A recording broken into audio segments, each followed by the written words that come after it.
என்ன பண்ண முடியும்? அவனை நீதாண்டா இதுக்கெல்லாம் காரணம்.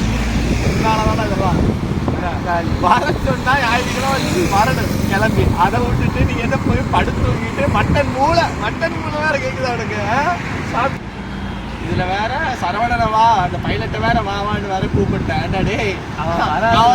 அவன் வந்து தானே காட்டு கிளி கிழிச்சிட்டு வந்துருப்பான்டா. ஏன்டா இப்படி நடு ரோட்ல போகுதுடா, நடு ரோட்ல கூட சேர்ந்து அவனே பிள்ளாண்ட வந்து நிக்கணும்.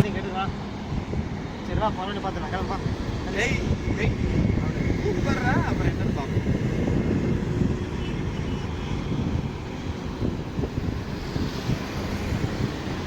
என்னடா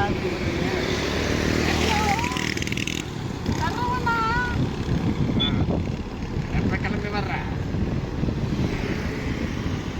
நாங்கதான் திருமநல்லூர் ரோட்ல ஹைவேல நட்ட ரோட்ல நின்றுட்டு இருக்கோம். இவன் தான் கிளம்பி வரேன்னு சொல்லிட்டு வர்றான்டா 3:30 மணிக்கு. சரி நான் வந்துடுறேன், நான் உனக்கு அந்த இடத்த லொக்கேஷன் ஷேர் பண்றேன், வந்துடு.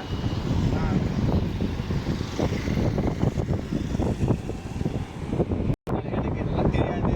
அடுத்த வாரம் நீ கண்டிப்பா ரோடு பார்க்கலாம் வெளியே கூட்டிட்டு போறேன். போன வாரம் நான் இப்படி சொன்ன மாதிரி கூட்டிட்டு போனேன். இது மாதிரி நீ எனக்கு அடுத்த வாரம் கூட்டிட்டு போறேன். நல்ல இடமா இருக்கிறது இந்த வாரம் மாதிரி அடுத்த வாரம் பண்ணிட்டு உனக்கு சம்பா வந்து அட்டி போனேன்.